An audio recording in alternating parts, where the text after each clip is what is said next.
ఇంకా ఎగ్జామినేషన్ హాల్లోకి వస్తానే గంట కొడతానే క్వశ్చన్ పేపర్లు అన్నీ తెలిసినట్టే ఉంటాయి కానీ ఏది గుర్తుకు రాదు, మైండ్ బ్లాంక్ అవుతుంది.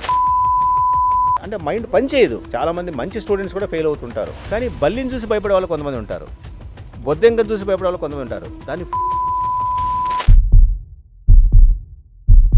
భయాలు ఉంటాయి, రకరకాల భయాలు, మృత్యు భయాలు ఉంటాయి, కొంతమందికి పరీక్షల భయాలు ఉంటాయి, కొంతమందికి వర్క్ భయాలు ఉంటాయి. ఈ రకరకాల ఫోబియా భయాలు ఉన్నాయి కదా, దీన్ని ఎలా చూడాలి, దీనికి ఎలా అధిగమించాలి? Fear is different from phobia.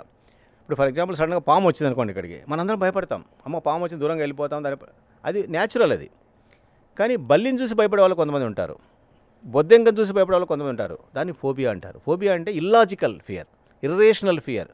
పామును చూసి భయపడడం అనేది లాజికలే, అది వచ్చి కాటేస్తుంది, పులిగా మనం చంపేస్తుంది కాబట్టి భయం ఉంటుంది. కానీ బొద్దెంకను చూసి ఎందుకు భయపడే కొంతమంది, ముఖ్యంగా లేడీస్లో ఎక్కువ ఉంటుంది. మీరు చూడండి, కొంత లేడీస్ బల్లిని చూస్తేనే గట్టిగా, వాళ్ళు చాలా ధైర్యవంతులే, బల్లి చూస్తే మాత్రం పరిగెత్తిపోతారు, గట్టిగా కేకేస్తారు. అలాగే బొద్దెంక ఇలాంటివి, వీటిని ఫోబియాస్. కొంతమందికి ఏరోప్లేన్ ఎక్కాలంటే భయం, ఎందుకంటే తలుపులన్నీ మూసేస్తారు, ఏమైనా అయితే ఎట్లా తప్పించుకోవాలి. ఏసీ రూమ్లోకి వెళ్ళాలంటే భయం, ఇలాంటి రూమ్లో ఉండాలంటే అమ్మో ఏమవుతుందని చెప్పేసి భయం.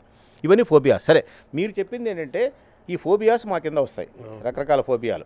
మీరు అడిగేది అంటే ఎగ్జామినేషన్ స్టూడెంట్స్లో ఈ ఎగ్జామినేషన్ ఫేర్, ముఖ్యంగా మంచి స్టూడెంట్స్కే ఈ ఎగ్జామినేషన్ ఫేర్ ఉంటుంది. మామూలు బటాబడిగా పాస్ అవుతాడు, అసలు భయపడి డోంట్ కేర్, ఎట్లా ఏమైతే అది అవుతుందిలే అనుకొని వెళ్ళిపోతుంటాడు. కానీ కొంచెం మంచి మార్కులు వచ్చేవాడు, 80-90 వచ్చేవాడు, ఆ సెన్సిటివ్నెస్ ఎక్కువ ఉంటుంది. ఇంకా బాగా రావాలి, కాంపిటీషన్, మిగతా వాళ్ళతో కంపేర్ చేసుకోవడం. వాడికి 95 వచ్చాయి, నాకు 90 వస్తే ఎట్లా వానికన్నా అని ఈ కాంపిటీషను, ఈ ప్రెజరు, పోల్చుకోవడము, దీనివల్ల ఆ పర్ఫార్మెన్స్ యాంగ్జైటీ అంటారు. పర్ఫార్మెన్స్లో అంటే అన్నీ బాగుంటాయి కానీ కరెక్ట్గా ఎగ్జామినేషన్ ఒక వారం మొదలైనగా మనకి భయం మొదలవుతుంది, గుండెదడ, వణుకు, అరిచేతులు చెమటలు పడుతూ ఉంటాయి, వాటికి బాత్రూమ్కి వెళ్ళాలనిపిస్తుంది. ఈ ఎగ్జామినేషన్ ఫియర్. ఇంకా ఎగ్జామినేషన్ హాల్లోకి వస్తానే గంట కొడతానే క్వశ్చన్ పేపర్లు అన్నీ తెలిసినట్టే ఉంటాయి కానీ ఏది గుర్తుకు రాదు, మైండ్ బ్లాంక్ అవుతుంది. అంటే అన్నీ తెలుసు, అంటే మైండ్ పనిచేయదు, జ్ఞాపశక్తి కూడా కాదు, మైండ్ అసలు పనిచేయదు. ఇవన్నీ ఎగ్జామినేషన్ ఫియర్. చాలామంది మంచి స్టూడెంట్స్ కూడా ఫెయిల్ అవుతుంటారు, మార్కులు తగ్గిపోతుంటాయి. ఈ ఎగ్జామినేషన్ ఫియర్ ఏంటంటే, ఇంకా కొంతమంది ఏంటంటే మొత్తం సంవత్సరం అంతా ఎంజాయ్ చేస్తూ లాస్ట్ ఒక 1 మంత్ ఉందనగా మొదలు పెడతారు, సరిగ్గా సిలబస్ అయిపోదు, చదవలేరు, అప్పుడు భయపడతారు. సో ఈ ఎగ్జామినేషన్ ఫియర్ వచ్చడానికి రకరకాల కారణాలు.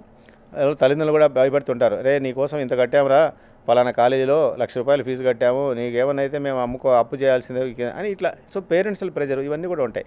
అయితే ఈ ఎగ్జామినేషన్ ఫియర్ అనేది నిజంగా గుర్తిస్తే చాలామంది దాన్ని అలా పట్టించుకోరు. అలాంటి వాళ్ళకు కూడా ఆ ఫియర్ నుంచి బయటపడేదానికి దానికి కొన్ని మానసిక చికిత్స టెక్నిక్స్ ఉన్నాయి, how to overcome that examination fear. అలాగే చిన్న ట్యాబ్లెట్ కూడా ఉంటుంది.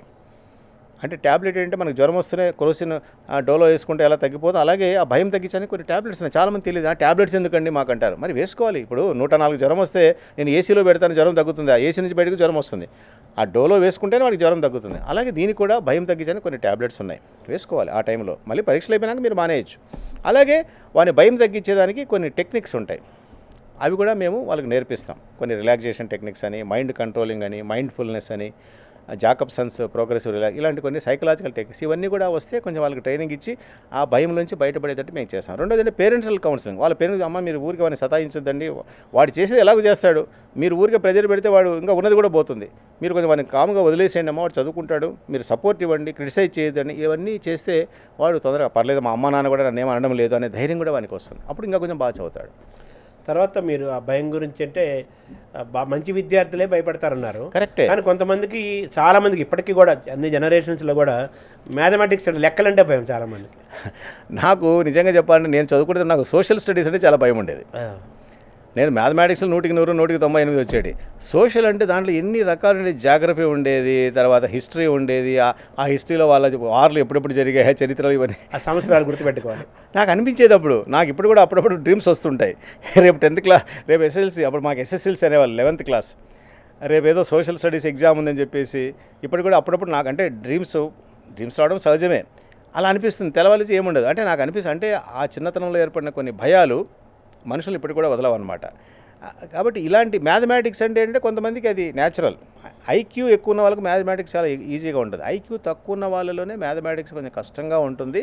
అలా కాకుండా కొంచెం భయపడే వాళ్ళకు, మామూలుగా సెన్సిటివ్గా భయపడే వాళ్ళకు కూడా అంటే మ్యాథమెటిక్స్లో భయపడే వాళ్ళందరికీ ఐక్యూ తక్కువ ఉంటుందని కాదు, కానీ అది ఒక కారణం కావచ్చు. కొంతమంది చూడండి, సింపుల్ క్యాలిక్యులేషన్, ఇప్పుడు 90 - 7 ఎంతో చెప్పురా అంటే మనం సింపుల్గా చెప్తాం, కొంతమంది లెక్క పెడతారు 90నా 7 ఇవన్నీ చూసుకొని వాడికి మ్యాథమెటికల్ థింకింగ్ లేదు. థింకింగ్ లేదు, ఆ లాజిక్, ఆ క్యాలిక్యులేషన్ ఎలా చేయాలి, మైండ్ షార్ప్నెస్ కానీ ఐక్యూ బాగున్నాడు టక్కన చెప్పేస్తాడు. అంతే 90 - 7 83 అనేస్తాడు. చెప్పేది వీడు అలా కాదు, 90నా సార్ చెప్పాలి, ఉండండి సార్ 90 అంటే ఇన్ని లెక్క పెట్టాలి, ఇంకా వాళ్ళు లెక్క పెట్టుకుంటూ వస్తాడు.